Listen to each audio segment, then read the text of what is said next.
Dari mana pula Ustaz Abdul Somad tahu dia mati? Wa ma tadri nafsum madza taksibu ghada. Tak ada yang tahu di mana dia mati. Wa ma tadri nafsum bi ayyi ardin tamut. Tak ada yang tahu bila dia mati. Tak ada yang tahu di mana dia mati. Betul. Tapi kita mesti ingat sabda Nabi Muhammad SAW. Umur umatku itu baina sittina wa sab'in. Antara 60, 70. Jadi kalau ikut Nabi 63 tahun. Lahir 1977. 1977, 2040 itu 63 tahun. Mati 63 tahun. Tapi insya Allah yang belia-belia, yang muda yang ada di hadapan saya hari ini, 2050 yang dikatakan kebangkitan Islam, mereka pemimpin Islam, pahalanya tetap mengalir ke makam Abdul Somad di Riau, Sumatera, insya Allah. Takbir elok, amin, jangan dulu. Sebab kita masih panjang umur lagi insya Allah. Orang Islam tidak pernah berkecil hati kalau dia mati. Kenapa? Karena nabinya mengajarkan, Allahumma ja'alil hayata ziyadatan lana fi kulli khair. Kalau kau buat aku hidup esok, insyaAllah, maka hidup esok membuat aku bertambah amal soleh. Kalau kau takdirkan aku mati malam ini, ya Allah, kematian malam ini membuat berhenti dari segala dosa. Ada yang berbuat dosa, banyak silap dan salah, mati dia malam ini, dosanya insyaAllah berhenti. Ada yang berbuat baik, bertambah umurnya esok pagi, maka insya Allah bertambah umur, bertambah amal. Berkurang umur, makin sikit dosa. Orang Islam tak pernah berputus asa. Mati jangan dicari. Tapi kalau dia datang, kita pula tak boleh lari. Tapi jangan, saya tak ingin selepas cerita mati ini, semua yang belia, yang muda esok semua nak mati. Balik dari sini dia bawa kereta, laju, ditanya polis, kenapa bawa laju? Mati jangan dicari. Dan itu maknanya. Kita jangan sampai takut mati. Tapi kematian ini mesti kita hadapi dengan persiapan amal. Amal mesti siap. Apa yang kita siapkan? Idza waqa'at ala ahadikumul qiyamah. Kalau kamu sudah mau mati, wahai Abdul Somad, andai kau akan mati, wa fi yadihi fasilah, di tanganmu ada anak korma. Ada anak korma yang masih hijau, baru bercabang 2 di tangan. Engkau akan mati. Fal yughrisha, tanamkan. Kita tanam, bukan kita campakkan. Kita gali tanah, lepas itu kita tanam. Selepas kita tanam nak mati-matilah. Kita tidak akan memakan manisnya. Kita tidak akan bernaung di bawah daunnya. Yang akan memakannya orang lain. Yang akan bernaung orang lain. Lalu untuk apa kita tanam? Yang kita inginkan adalah amal jariyah. Abdul Somad bagi tazkirah di Selangor, bagi tazkirah di Melaka, bagi tazkirah di Pahang, bagi tazkirah hari ini di Terengganu. Apa yang kau cari Abdul Somad? Populariti, tak perlu. Follower di Instagram dah 2 juta. Apa yang kau cari Abdul Somad? Subscribe, sudah ada. Follower, belum tentu mereka mau ikut kita mati menghadap Allah. Follower yang banyak itu, apakah mau mereka ikut ke alam kubur agak setengah malam? Tak ada yang mahu. Lalu apa yang dicari memberikan tazkirah-tazkirah ini? Yang dicari tak lain tak bukan adalah ilmun yuntafa'u bih, ilmu yang bermanfaat. Ada 1-2 dari pemuda belia Terengganu yang hadir malam ini. Mereka balik, terngiang di telinga mereka nasihat ini. Masa tengah malam, berkedip mata mereka ingin nak tidur. Datang bayang-bayangan macam-macam. Tapi teringat di telinga mereka tazkirah Abdul Somad. Yang muda belia akan menjadi pemimpin, memerdekakan Palestina. Tak jadi dia ingat girlfriend. Yang muda belia terpikir ingin berbuat maksiat dan dosa. Datang dia dengar tazkirah. Masa dia akan tertidur malam, dia dengar tazkirah. Ingatlah mati, karena kau akan menghadap Allah. Tak jadi dia buat dosa. Mungkin itulah setetes cahaya yang akan menerangi kubur makam.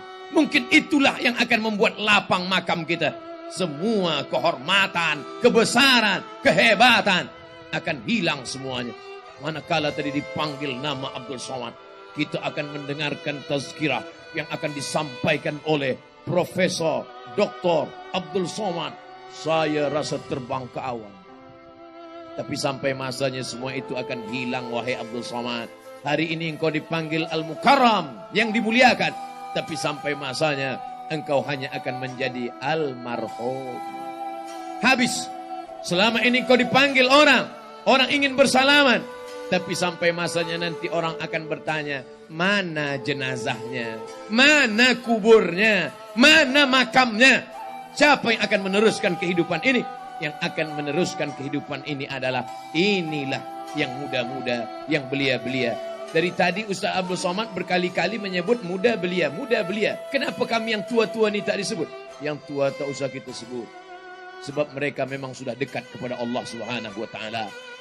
Kalau yang tua pun tak dekat juga kepada Allah. La haula wala quwata.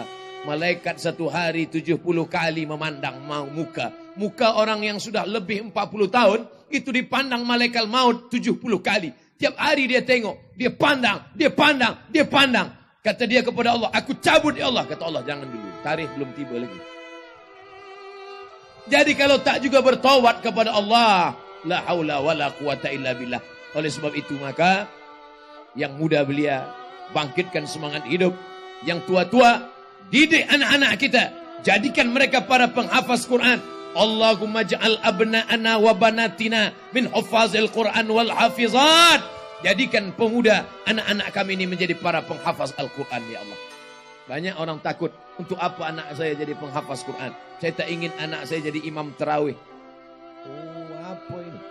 Kalau ada orang berpikiran sempit, orang yang hafaz Al-Quran, maka hafazannya itu akan menolong otaknya.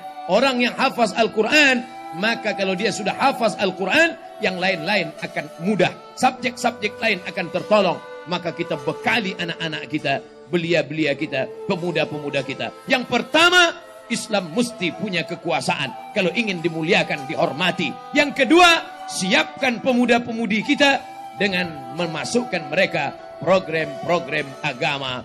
Maka malam ini Masya Allah Tabarakallah, ini salah satu usaha. Yang ketiga, last, yang terakhir. 20 menit, 20 menit, 20 yang terakhir. Kalau turun hujan, sabar-sabarkan. Sebab kalau pergi juga balik, susah, kereta, parking tak keluar juga. Yang ketiga, yang terakhir kali adalah, mari kita jaga persatuan.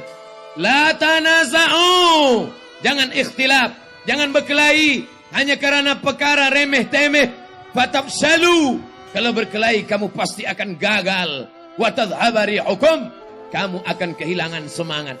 Mathalul mu'minin, perumpamaan orang beriman, fi tawaddihim, dalam kasih sayang mereka, wa tarahumihim, dalam cinta di antara mereka, kamathalil jasadil wahid, seperti satu jasad. Idza istaka lahu minhu udwan, kalau ada satu yang sakit, luka ujung jari, tada'a sairul jasadi bis sahari wal humma, maka seluruh badan akan panas. Kalau luka ujung jari, semua badan akan demam. Was sahari wal humma, tak dapat tidur malam dan akan demam panas. Oleh sebab itu, hari ini Abdul Somad datang nun jauh dari Pulau Sumatera, datang ke Semenanjung, nun datang dari negeri yang lain. Tapi dia tidak dianggap sebagai tamu. Abdul Somad adalah dianggap sebagai salah satu bagian. Kerana ada dua ikatan kita. Yang pertama, sama-sama ikatan Melayu. Yang kedua, kita sama-sama diikat dengan ikatan La ilaha illallah Muhammadur Rasulullah. Berkumpulnya kita di Padang malam ini adalah pertemuan yang insya Allah dibanggakan oleh para malaikat insya Allah. Amin. Ya Rabbal Alamin. Malam ini kita dibanggakan Allah kepada para malaikat. Malaikat yang datang esok subuh menghadap Allah, ditanya oleh Allah. Allah bertanya bukan karena Allah tidak tahu. Allah Maha tahu. Allah hanya ingin banggakan kita. Hai para malaikat. Ya, malam tadi apa kerja mereka? Mereka ramai ya Allah. Mengapa mereka berkumpul? Mereka berkumpul sebab mereka menyaksikan Manchester United Liverpool. Bukan itu yang dibanggakan Allah. Bukan itu yang dibanggakan Allah kepada malaikat. Siapa yang malam tadi berkumpul? Mereka berkumpul ya Allah. Siapa mereka? Orang Terengganu. Di mana mereka berkumpul? Di padang yang lapang. Berapa jumlah mereka? Hanya malaikat dan Allah saja yang tahu. Apa yang membuat mereka datang? Apakah yang datang itu artis? Bukan. Apakah yang datang itu pemain football? Bukan. Siapa yang datang itu? Ustadz kurus, beratnya pun tak sampai 50 kilo. Mereka datang kerana cinta kepada hamba Allah Mereka datang karena cinta kepada Rasulullah. Mereka datang karena ingin bersilaturahim. Maka pertemuan kita ini adalah pertemuan yang dibanggakan Allah kepada para malaikat insya Allah. Mengapa Allah buat malam ini hujan? Mengapa Allah turunkan air? Sebenarnya Allah ingin menunjukkan kepada Abdul Somad. Wahai Abdul Somad, kau selama ini belum tahu bagaimana orang Terengganu mendengar tazkirah. Inilah orang Terengganu yang sesungguhnya. Cerita ini akan kau bawa dari Pulau Sabang di ujung Aceh sampai ke Papua. Aku pernah sampai Terengganu menyampaikan tazkirah. Hujan lebat datang, mereka tetap bertahan. Nampaknya jamaahnya tahan, ustaz pula yang tak tahan. Begitulah kalau sudah semangat ada di dalam hati, dibangkitkan oleh Allah Subhanahu wa ta'ala. Allahumma ja'alna minal mutahabbin. Ya Allah, jadikan kami orang yang bersaudara karena Engkau ya Allah. Kami bersaudara bukan karena harta. Kami bersaudara bukan karena kuasa. Kami bersaudara bukan karena kepentingan dunia. Bersaudara karena harta akan binasa. Bersaudara karena manusia akan kecewa. Tapi bersaudara karena dia la ilaha illallah Muhammadur Rasulullah. Maka kita jaga persatuan ini, insya Allah kita akan selamat dunia akhirat insya Allah. Itulah 3 pesan yang disampaikan Abdul Somad, yang hina, yang fakir. Yang pertama, kita jaga kekuasaan. Yang kedua, kita didik anak-anak kita.